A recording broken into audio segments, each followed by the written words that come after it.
Hey everybody, so one of the things that I use clinically quite a bit is fasting, whether that's actual intermittent fasting or time-restricted feeding. Both of these can have a large impact on metabolic, cardiovascular, hormonal, even pain conditions that I have been finding myself using it more and more and more over the last probably 4 to 6 months with really interesting, fascinating results. And so I wanted to spend some time talking about the parameters that I think about when discussing with patients whether time-restricted feeding and intermittent fasting is going to be beneficial.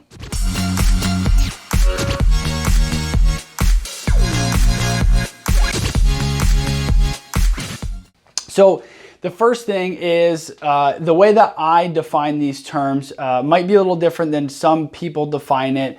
But the way I define them is time-restricted feeding is when you restrict the time period that you feed. And so if that means doing a 6-hour feeding window or an 8-hour feeding window within a day, that's typically what I refer to as time-restricted feeding. And then intermittent fasting is going to be fasting for intermittent periods, which I deem to be longer than 24 hours. I've just chosen those to be my terminology just because it helps in communicating with my patients, specifically what we're doing and things like that. And so with that being said, the general parameters, because I get asked these questions a lot on which one should I do? Should I do time-restricted feeding? Should I do intermittent fasting? Which one is better? Currently, from the research I've looked at, there still isn't any great data saying that this is the best one to do versus this one. And I don't know if we'll ever have that. I can't see us having it in any time in the near future because I think there's too many moving parts, too many moving variables that factor into which one of those is going to be best. Because remember, there's a difference in looking at research for a population versus what's going to be best for you on your own. And so the research might say that a 36-hour fast, twice a week is the best. But if that doesn't work for you and that's not right for your physiology, then that research doesn't even matter. And so what I encourage you is to, if you want to, experiment with the different time-restricted feeding patterns, intermittent fasting patterns. Make sure you get cleared by your physician, all that good jazz. This is not medical advice, you know what I mean. But experiment with those because you need to figure out what's going to work best for you. And so I'll kind of give you just the principles that I follow with my patients, which is the less intense the fast, the more frequently it can be done safely. The more intense the fast, the less frequency it should be done in order to remain safe. Now, there's always going to be caveats to those. However, those are the general principles. And so what I mean by that is this. If you are going to do a time-restricted feeding of 16-8, that means you're fasting for 16 hours and then you're eating within an 8-hour window. That is going to be like eating from noon until 8 p.m.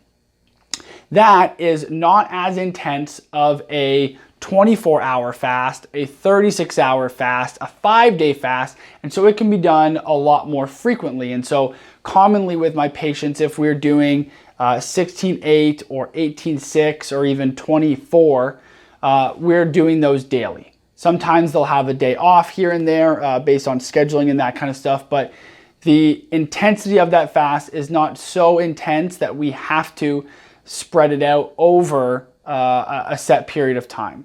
Now, on the other end of the spectrum, I have some patients where we've done 5-day fasts, 5-day water-only fasts, so all they have is water, 5-day water-only fasts under medical supervision.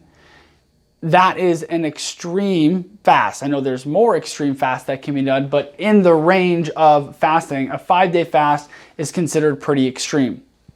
Now, that means that we're not wanting to be doing a 5-day fast every single week because then that would be 5 days of fasting and 2 days of eating, and that's not enough balance between fasting and eating, in my opinion, to not have potentially negative consequences from this.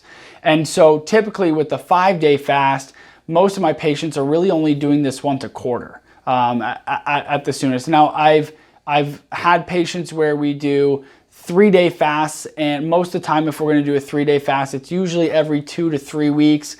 A few patients that I have with a little more advanced cardiometabolic disease, the max we go up to is once a week they're doing a 3-day fast. So they're doing a 3-day fast, and then they're doing 4 days of eating during that week period. And we do that for 3 to 4 weeks in a row to kind of jumpstart it. But the main thing you just want to remember is the more intense it is, the less frequently you want to be doing it. So that way you are balancing out autophagy. You're balancing out the fasting with the feasting, because both are important, and we have to remember that as we're going into these stages of fasting and feasting and things like that. So those are kind of the general parameters on the things that I talk with patients about that I just wanted to share, as I am starting to share more on social and digital about fasting, its benefits, and that kind of stuff. All right, see you later.